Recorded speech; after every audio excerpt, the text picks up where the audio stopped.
ఇక్కడ కూర్చున్న మేడం వాళ్ళు కానీ సార్ వాళ్ళు కానీ ప్రతి ఒక్కరి జీవితంలో అందరి జీవితాల లోపల ప్రాబ్లమ్స్ ఉంటాయి. ఈ భూమి మీద వాడు ఆడి కార్ల తిరగని, లగ్జరీ కార్ల తిరగని, కోట్లు సంపాదించని ఎవరికి ఉండే కష్టాలు అనుకుంటాయి.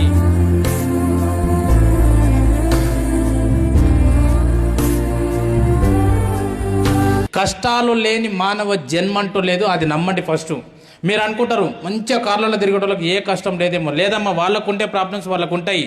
నెలకు ₹1,00,000 సంపాదించడానికి ప్రాబ్లం ఉంటుంది, ₹1,00,00,000 సంపాదించడానికి కూడా ప్రాబ్లం ఉంటుంది. అవునా కదా? హార్ట్ బీట్ చెక్ చేస్తున్నప్పుడు మీకు ఆ మెషిన్లో చూపిస్తారు, టోయ్ అని చెప్పి స్ట్రేట్గా లైన్ వస్తుంది. అంటే ఉన్నాడా పోయిండా? పోయిండు, బాగా తెలుసు నీకు. కానీ అట్లా కాకుండా టోయ్ టోయ్ టోయ్ టోయ్ అని వస్తే ఉన్నాడా పోయిండా?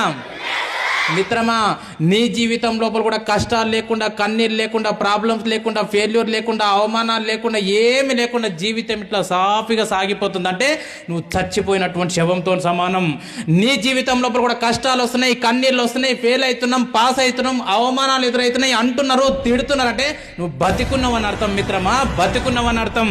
అందుకే చెప్తున్నా, జీవితంలో ఎన్ని ప్రాబ్లమ్స్ వచ్చినా ఆ ప్రాబ్లమ్స్ని ఎదుర్కొంటూ ముందుకెళ్ళాలి.